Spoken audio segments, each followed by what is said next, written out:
Well, have you recovered from Saturday yet?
Quite remarkable afternoon on Saturday, and I am sure you haven't recovered just yet, and why should you? We haven't either, but I do not have a clue how we are going to try and make sense of everything that happened on Saturday afternoon. A first away win of the season for Argyle, just a third over the last 2 seasons.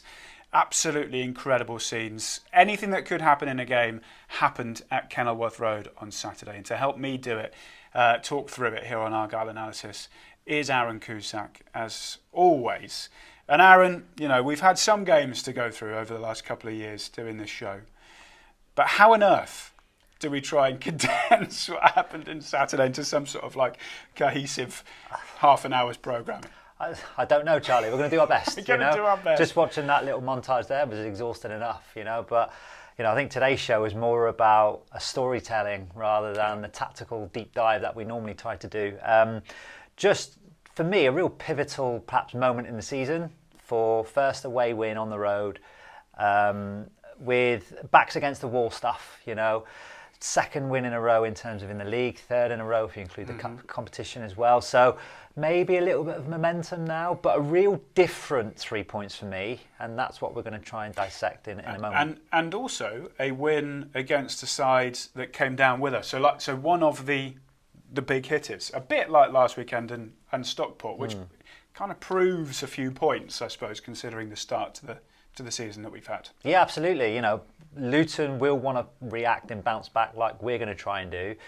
You know, so the last week of fixtures has been difficult. You know, Stockport at home, we made noises about last week how successful they were last season, how they're a strong outfit in League One. Going away to Luton is always going to be tough. You know, they'd started fairly well, hadn't conceded many, hadn't scored many, and then the game itself threw up 5 goals in a number of different incidents as well. Yeah, it was a day of celebration for Luton. It was their 120th anniversary or birthday celebrations, I suppose, of Kenilworth Road. Weirdly, it was Argyle that they played back in 1905.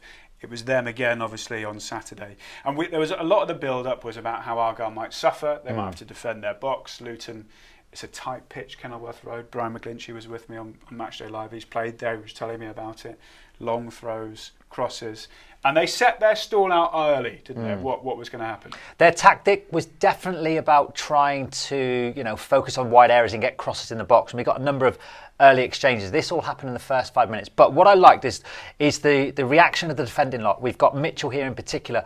Rather than just following the path of the ball, they're actually defending their box. Look at the middle section with authority, with awareness, and as a collective, that was integral to the early exchanges because we kind of expected Luton to maintain possession. But look at this, Joe Edwards, Mitchell and co just identifying where the nearest pressure points are and the positionings needed to kind of present the opportunity to clear lines. And it was just about defending their box with authority, aggression and awareness of where those pressure points might be in that early exchange. And those moments all happened within the first 5 minutes of the game. So, it wasn't a lot of them, but you knew that's how the afternoon was going to play out, basically.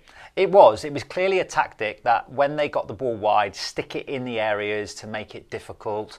They've probably looked at the fact that going into the game we had one of the worst defences in the division and across the country. So let's just pepper the central areas as much as they can. Let's see if we can get knockdowns. And thankfully, we were set up in such an aggressive way that for me, to a man, they were ultra concentrating to protect that area, and they did it really well. And it sometimes takes moments like that, seeing your captain sent off, seeing your head coach sent off, to sort of spur you on to a bit of heroism, and we saw that with the last 20 minutes. Yeah, we did. I mean, this is the lead up to the winning goal, and what I liked was the sarcastic cheers from the Luton crowd. Yeah. So the keeper's made an error, he's glanced it wide, it's an awful error, and then from the resultant corner, which happened about 3 or 4 minutes after, because I think that's where the sending off happened. And then Brendan Galloway puts a ball in the area, it's a melee, it's a ricochet, and then it hits Bradley Ibrahim, we think on the hand. Yeah. But who cares? Because, his celebration, we're taking it, and you got to be in those areas. People talk about fortune, okay, fine, but you've got to be in that area to become fortuitous. And, it's a calamity of moments, isn't it? I mean, it ricochets off, and that's his, third goal in 2 games. And, but from then on, Charlie, it was proper backs against the wall moment. And all we've got now is just a catalogue of different outputs. The willingness, the endeavour to stop balls coming in, to recovery tackles. Mitchell there just doing enough to take it off, I think, Naki Wells' head. To a man, they just stayed so resolute. And, look at these moments here. We're one player down here. And the fact that we're one player down, it looks like we're matched up, but they just showed their resoluteness, and just clear your lines and don't worry too much about style. It's just more about substance and, good save there. You'd expect Ashby Hammond to save it, but you've got to be concentrating. Yeah, you said something to me whilst we were putting these together about maybe there must have been a collective way of thinking of, that's a fantastic save. Brilliant save. We're just going to defend now. We've got a lead. Yeah. We don't need to have any runs, forays forward. We're just going to make it as difficult as possible for Luton to score. Yeah, that's a brilliant tackle by Sorinola. And by doing that, Charlie, that would have been right. They have to concede space, which they did. They dropped deep, but they made themselves difficult to get through. And don't get me wrong, Luton had a couple of chances, crosses that on another day do go in, but you ride your luck in these moments. But I like the way that they just protected the box. They threw themselves at the ball. They made them difficult. They made themselves difficult to get past.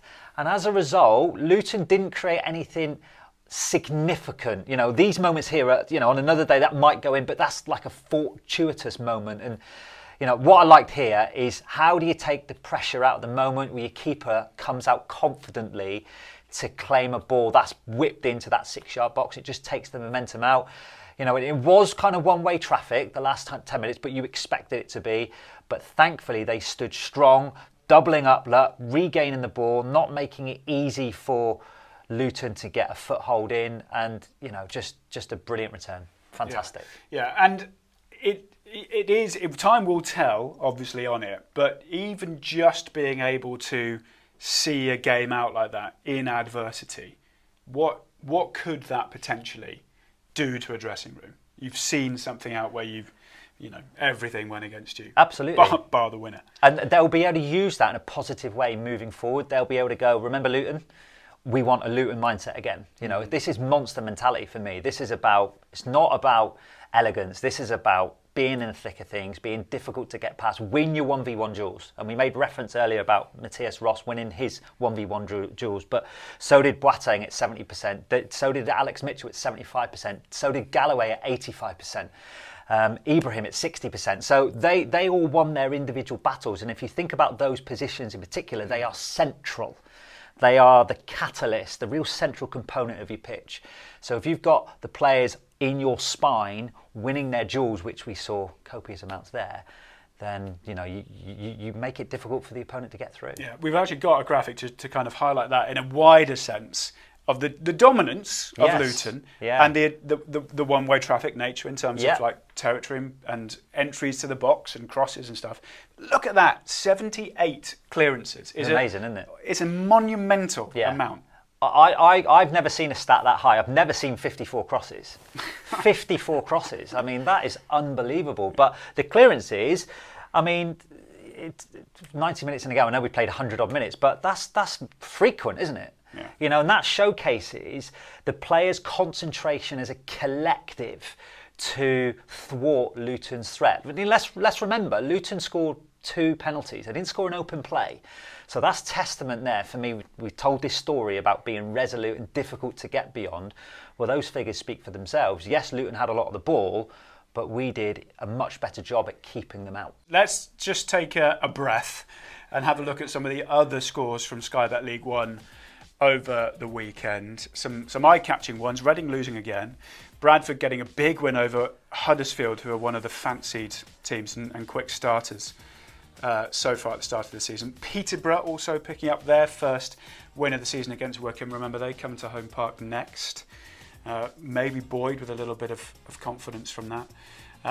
Here's the top end of the table where Argyle are getting closer towards. Luton dropping a couple of places as a result of that loss. Just losing some ground on those playoff spots, and Argyle, there they are. Again, up to 9 points now for the season. But as you said, Aaron, it's a start of a little run. They've won 3 in a row if you count the Virtue Trophy game against Cheltenham. They've won 2 back-to-back games for the first time this season in the league. They've won away from home. There's a lot of things that are just falling. They've just fallen into place nicely ahead of the next month of fixtures. Absolutely, and all the fixtures we know, Charlie, will be difficult, but you might look at the next month of games and think they're a bit kinder. I know you've got to go away and earn the right to win and things like that, but we beat Blackpool at home and then we lost to Cardiff. So we are 4 wins of the last 5 if you include the Virtue Trophy game as well. So you've got a little bit of momentum now, and with Peterborough coming to Home Park at the weekend, it's got to be in our ascendancy to try and put them on the back foot from the get-go, get another 3 points behind ourselves, and then start to kind of climb that league.